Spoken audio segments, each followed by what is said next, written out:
Next item is item number 15, an application for a certificate of appropriateness in the Borough of Manhattan. It's 53 Downing Street, located within the Greenwich Village Historic District Extension 2. It's docket number 164701, an alternate Italianate-style manufacturing building built circa 1857. The application is to reclad the front facade, replace windows, and alter window openings, and construct rooftop and rear yard additions.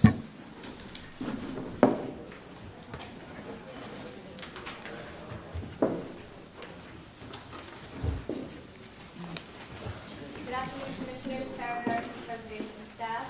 53 Downing Street is located between Berwick and Bedford Streets in the Greenwich Village Historic District Extension 2. This proposal is to reclad the front facade of the building, modifying window openings and including a garage door at the base. To construct a rooftop addition.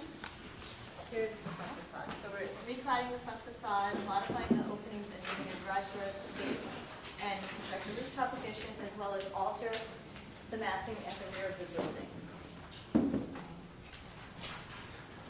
At the rear of the building, there is an existing full lot addition, so they'll be cutting back a portion of the addition and stepping it, maintaining these existing lot line walls, but including glass block at the rear wall. And they're adding a floor, right? Yes, and the proposed rooftop addition will not be visible, but a portion of the rear addition will be visible from Clarkson Street. The architect, Jason Wooten, is here to present the application. Good afternoon. Give me one quick second.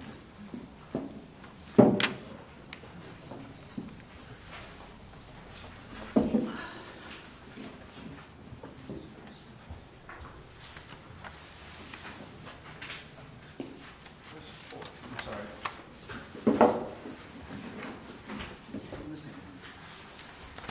Oh, so sorry.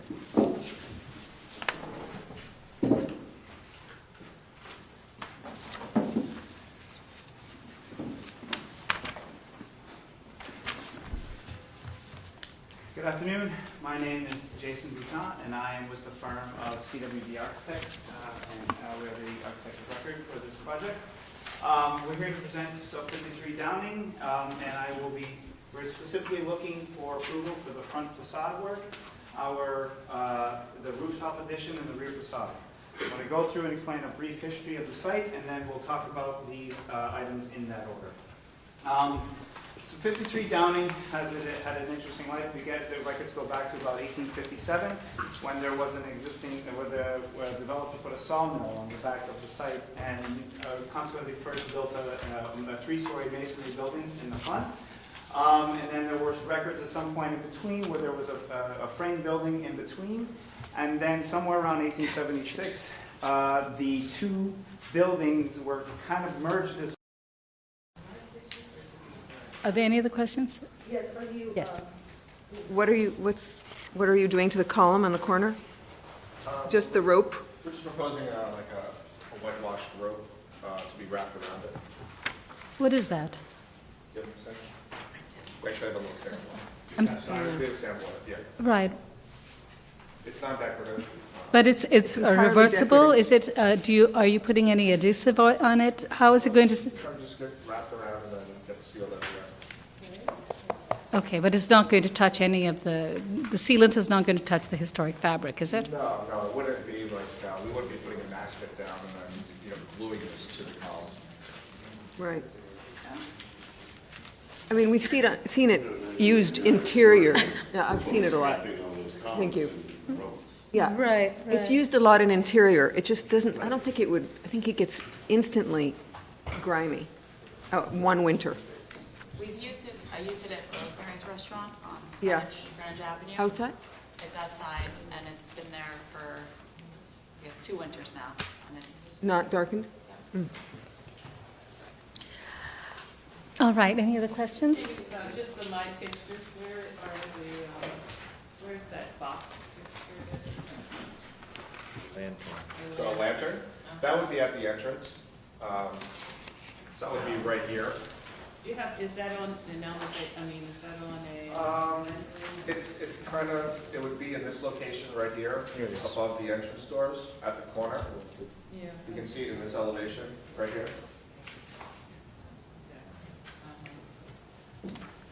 So So when you see with the awning though, the fixture wouldn't really be visible with the awning kind of covering the face of it. So you'd only see it when you're standing on that platform going to the entrance door. All right, any other questions? Okay, we can close the hearing and go to comments. Thoughts?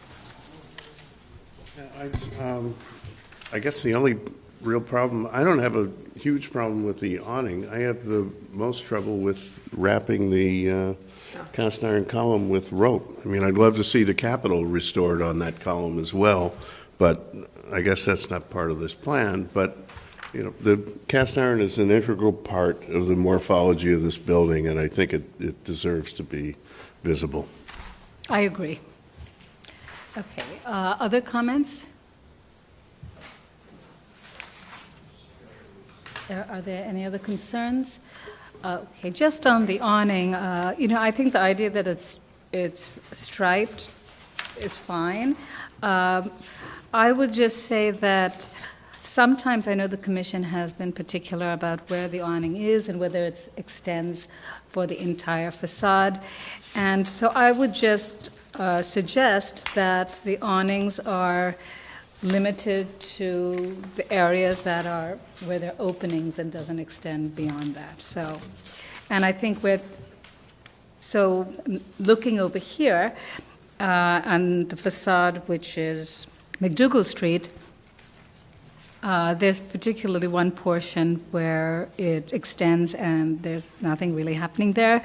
So there's a door and there's a ramp. I can understand that you want to have it above the ramp, but you may have just a smaller awning, and I think then it's sort of the awning it really relates to either usually their doors and windows.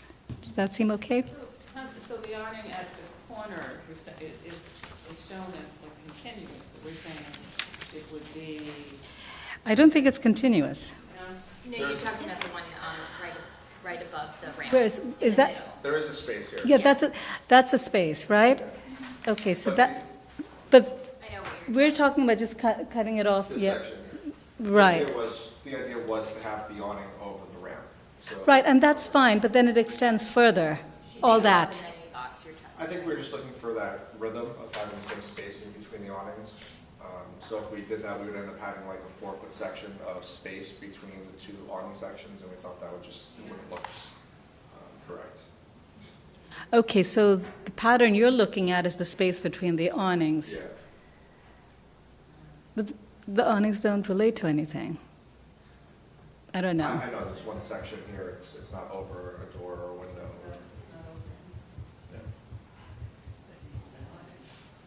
I just question it because it's, We can review this further with staff. okay, you can review it with staff, that's perfect. Okay. All right, and I think the rope, I don't think there's any reason for you to have the Is rope. it something we could paint? Could we paint the column, or because, Paint the column, yeah. yeah, because right now it isn't, and you can see the condition of it now, it's kind Yeah. of graffiti and, You can find it appropriate. okay, that's great, Okay, excellent. that's great. Any other comments? Okay, we can, okay, I think we had already closed the hearing, but, all right, close the hearing and move to decision. Kim, do you want to read that? Oh, you can't. Okay, sorry. Michael, yes.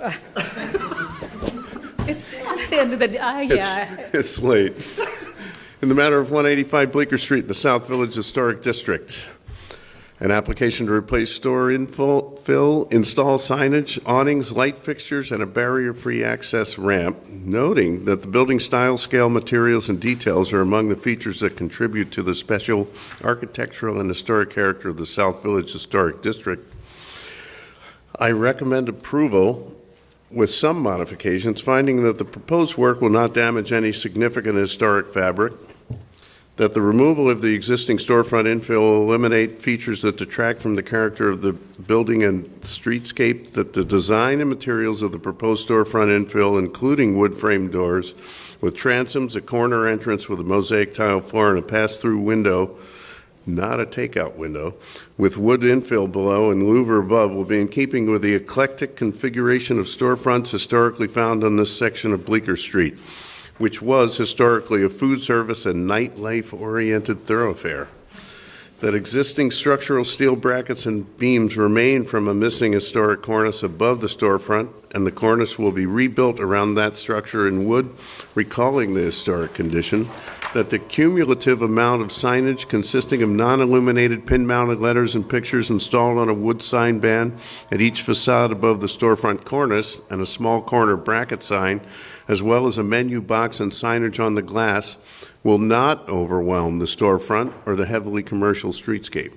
That the historic precedent exists for a corner awning, and that the separate striped awnings located at the corner entrance over the pass-through window in each bay are in keeping with awnings found on in this district.